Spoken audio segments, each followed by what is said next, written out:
జగన్మోహన్ రెడ్డి హయాంలో జరిగిన వేల కోట్ల రూపాయల లిక్కర్ స్కామ్ గురించి మనం రోజు కథలుగా చెప్పుకుంటున్నాం. ఇప్పటికే చాలామంది అరెస్ట్ అయ్యి జైళ్లలో ఉన్నారు. ఇంకా దర్యాప్తు సాగుతూనే ఉంది. ఒకవైపు సిట్ దర్యాప్తు చేస్తుంది, ఇంకోవైపు ఈడీ ఎంటర్ అయింది. వైసీపీ కూసాలు కదులుతున్న స్కామ్ అది. అయితే ఏదో అరటి పిల్లక అన్నట్టుగా ఆ స్కామ్లో ఒక పిల్లక ఇప్పుడు కొత్తగా బయటపడింది. అరటి మొక్క పెరిగిన తర్వాత పిలకలు వస్తాయి. దాంట్లో ఒక పిలక ఇప్పుడు బయటపడింది. ఇంకా ఇలాంటివి ఎన్ని బయటపడితే తెలియదు. ఈ పిలక ఏంటంటే నకిలీ మద్యం తయారు చేయడం. మామూలుగా పెద్ద పెద్ద డిస్టిలరీస్లో తయారు చేసి వాటిని బాటిలింగ్ చేసి అమ్మడం అనేది తెలిసిందే. వీళ్ళు ఏంటంటే అక్కడికక్కడ స్పిరిట్, దానికి సంబంధించిన మద్యం తయారీకి అవసరమైన స్పిరిట్, ఇంకొన్ని అవసరమైన ఆల్కహాలిక్ ఇవి అన్నీ తీసుకొచ్చి కలిపి వాళ్ళు సొంతంగా బాటిలింగ్ చేసి ఏదో చిన్న కుటీర పరిశ్రమలాగా చేసే పని చేశారు వీళ్ళు. ఎవరు ఏంటి అనేది తర్వాత మాట్లాడదాం. ఈ చేసిన వ్యక్తులు బయటపడిందేమో, ఫస్ట్ బయటపడింది రాజంపేట జిల్లా, అన్నమయ్య జిల్లా తంబలపల్లె నియోజకవర్గం ములకల చెరువు. అక్కడ ఇది బయటపడింది ఫస్ట్. దీని కూపీ లాగితే అట్లా తెనాలి మీదుగా వెళ్ళి విజయవాడ వచ్చింది. విజయవాడ నిందితుడిగా ఉన్న వ్యక్తి ఇప్పుడు A1 అయ్యాడు. సో ఇందులో చెప్పుకోదగ్గ గొప్ప అంశం ఏంటంటే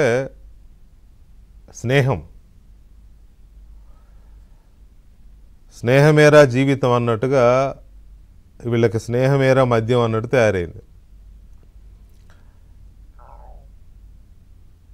వైసీపీ ఆరుతేరిపోయింది. లిక్కర్ తయారు చేయడంలో వైసీపీ నాయకులు కొంతమంది ఆరితేరారు కదా, వాళ్ళతో టీడీపీ వాళ్ళు చేతులు కలిపారు. పోనీ ఇది ఏమన్నా ఇప్పటికిప్పుడు కలిసిందా అంటే లేదు. మంచి లిక్కర్ స్కామ్ మంచి జోరు మీద ఉన్నప్పుడు జగన్మోహన్ రెడ్డి సర్కారు ప్రభుత్వ షాపుల పేరుతో మద్యం, అక్రమ మద్య అమ్మకాలకి తెరలేపినప్పుడు ఈ పిలకలు బయలుదేరి అధికారంలో ఉన్న వైఎస్ఆర్ కాంగ్రెస్ పార్టీ, ప్రతిపక్షంలో ఉన్న తెలుగుదేశం పార్టీ నాయకులు మిలాఖతయ్యారు. ఒక 3-4 చోట్ల.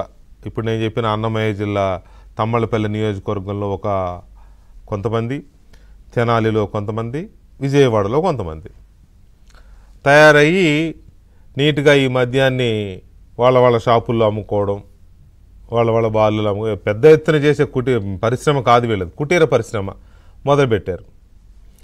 ఈ కుటీర పరిశ్రమ మొదలుపెట్టిన వాళ్ళలో తంబలపల్లె నియోజకవర్గ తెలుగుదేశం పార్టీ ఇన్ఛార్జ్ జయచంద్ర రెడ్డి ఈయన ఆ నియోజకవర్గ ఇన్ఛార్జిగా కూడా ఉన్నాడు, తెలుగుదేశం పార్టీ ఇన్ఛార్జిగా. ఈయనకు తెలుగుదేశం పార్టీ టికెట్ కూడా ఇచ్చింది. ఈయన పేరుకి తెలుగుదేశం పార్టీలో ఉంటాడు కానీ వైఎస్ఆర్ కాంగ్రెస్ పార్టీలో ఒక అతిపెద్ద నాయకుడికి చెంచా. తెలుగుదేశం పార్టీలో ఉంటూనే ఆ వైసీపీ నాయకుడి భజన చేయడము, అతని కోసం పనిచేయడము ఇతని లక్షణం. ఇది తెలుగుదేశం పార్టీ నాయకత్వానికి తెలియదా అంటే నమ్మే పరిస్థితి లేదు. ఎందుకంటే అతను ఓపెన్గానే వైసీపీ నాయకుడి కోసం చేసేవాడు. ఇది తెలుగుదేశం పార్టీ నాయకత్వానికి తెలియకుండా ఎలా ఉంటుంది? తెలుగుదేశం పార్టీ ఇంటెలిజెన్స్ ఉంటుంది కదా. పైగా అతనికి టికెట్ ఇస్తే అతను ఏనాడు గెలవాలని ప్రయత్నం చేయాల. ఇది కూడా అక్కడ కార్యకర్తలు చెప్తున్న మాట. అన్నా తిరుగుదాం రా అన్నా అంటే కూడా వచ్చేవాడు కాదు. అంటే దాని అర్థం ఏంటి? సో ఇలాంటి పరిస్థితుల్లో మొన్నటి వేవ్లో అతను ఆ రకంగా పనిచేశాడంటే అతను మనం ఎలా అర్థం చేసుకోవచ్చో ఈజీగా తెలిసిపోతుంది. ఇతనితో పాటు ఇంకొక వ్యక్తి ఉన్నాడు, సురేంద్ర నాయుడు. ఈ సురేంద్ర నాయుడు ఇతను కలిసి చేసిన వ్యవహారం అక్కడ నుంచి తెనాలి వచ్చింది. తెనాలి వచ్చేసరికి తెనాలిలో ఇంకొక కొడాలి శ్రీనివాసరావు, ఈయనెవరు? తెనాలిలో వైఎస్ఆర్ కాంగ్రెస్ పార్టీ నాయకుడు. ఈయన తెనాలి ప్రాంతంలో ఉంటూ చక్రం తిప్పాడు. మొన్నటి లిక్కర్ స్కామ్ జరిగిన టైంలో తెనాలి చాలా పవర్ఫుల్ కేంద్రంగా పనిచేసింది. గతంలో ఒకసారి డిబేట్లో ఆ ప్రాంతంలో ఏం జరిగిందని చెప్పాను నేను. ఇప్పుడు దాని గురించి మళ్ళీ చెప్పేంత టైం వేస్ట్ కాదు. కానీ తెనాలి ప్రాంతంలోని వైసీపీ నేతలు కొంతమంది చాలా యాక్టివ్గా పనిచేశారు. అయితే ఈ కొడాలి శ్రీనివాసరావు ఏం చేశాడంటే, ఈ జయచంద్రారెడ్డి అనే టీడీపీ నేతతో ఉన్న సంబంధాలు, ఫ్రెండ్షిప్తో ఈ కుటీర పరిశ్రమని ఇంపోర్ట్ చేశాడు. అక్కడి నుంచి ఇక్కడికి, ఇక్కడి నుంచి అక్కడికి. వీళ్ళకి గాడ్ ఫాదర్ ఎవడయ్యా అంటే విజయవాడకు చెందిన జనార్దన్. ఈ జనార్దన్ ఇక్కడ నుంచి ములకల చెరువు వెళ్ళి అక్కడ ముందు తయారు చేయడం మొదలెట్టాడు. వీళ్ళని కలుపుకొని అక్కడ 2 వైన్ షాపుల్లో అమ్మడం మొదలెట్టాడు. ఆ తర్వాత మెల్లమెల్లగా అటు తెనాలి నుంచి ఇటు విజయవాడ వచ్చి మొత్తం ఇది ఒక టీం, ఇది ఒక చిన్న సైజు మాఫియా. పెద్ద మాఫియా తాడేపల్లి సెంటర్గా అది నడుస్తుందిలే. తాడేపల్లి గైడ్ లైన్స్లో అది అబ్బో, అది మామూలు మాఫియా కాదు. అయితే దాని నీడలో దాన్ని ఆదర్శంగా తీసుకుని వాళ్ళ అండదండలతో ఎక్కడన్నా ఏదైనా చిన్న పట్టుబడినా కూడా మా ప్రభుత్వమే అని చెప్పుకునే ఈ రకంగా చేసుకుంటూ మొత్తంగా లాక్కొచ్చారు.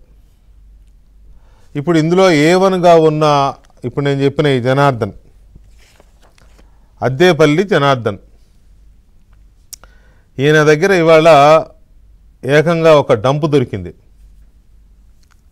ఎక్సైజ్ వాళ్ళు రైడ్ చేస్తే స్పిరిట్ డ్రమ్ములు, ఖాళీ సీసాలు, ఇంకేవో దొరికాయి. తీరా చూస్తే ఈయన ఎక్కడున్నాడు తెలుసా? సౌత్ ఆఫ్రికాలో ఉన్నాడు. సౌత్ ఆఫ్రికాలోనే ఎందుకున్నాడు? సింపుల్, లిక్కర్ స్కామ్ మూలాలు ఎక్కడున్నాయి? సౌత్ ఆఫ్రికాలో ఉన్నాయి. సౌత్ ఆఫ్రికాలో లిక్కర్ బిజినెస్ చేసి ఆరితేరిన వాళ్లే కదా ఏపీలో లిక్కర్ స్కామ్ నడిపింది. ఇది పేరు నేను చెప్పవసరం, తెలుసు. అక్కడున్నాడు ఈ మనిషి. ఎవరి అండదండలు ఉన్నాయో చూసుకోవచ్చు. So already YSR Congress party నేతలు లిక్కర్ స్కామ్లో తలమునకలై ఉన్నారు. ఆ కూసాలు కదులుతున్నాయి, డొంకలు కదులుతున్నాయి. ఇదంతా మాట్లాడుకుంటూనే ఉన్నాం మనం. ఇక్కడ పాయింట్ అల్లా తెలుగుదేశం పార్టీ నియోజకవర్గ ఇన్ఛార్జి అంటే ఎమ్మెల్యేతో సమానం. అతనికి టికెట్ ఇచ్చారు. ఎలా ఇచ్చారు? ఎందుకు ఇచ్చారు? తెలియక ఇచ్చారా? తెలియకపోవడానికి అదేం చిన్న వ్యాపారం కాదు. తెలియకపోవడానికి అతనే చిన్న వ్యక్తి కాదు. తెలియకపోవడానికి అతను ఎవరి ఆధ్వర్యంలో పనిచేస్తున్నాడో ఆ వ్యక్తి చిన్న నాయకుడు కాదు. వైసీపీలో చాలా పెద్ద నాయకుడే. పైకి పసుపు కండువా కానీ కప్పుకునేది మాత్రం అంతా వైసీపీ కండువాలే, బయటకు కనపడకుండా. సో ఇలాంటి వ్యక్తికి టికెట్ ఇచ్చారు అని అంటే ఎంత కళ్ళు మూసుకొని పోయి ఉండవచ్చు. ఇది నేనంటున్న మాట కాదు, పార్టీ నేతలే, పార్టీ కార్యకర్తలే అంటున్న మాట.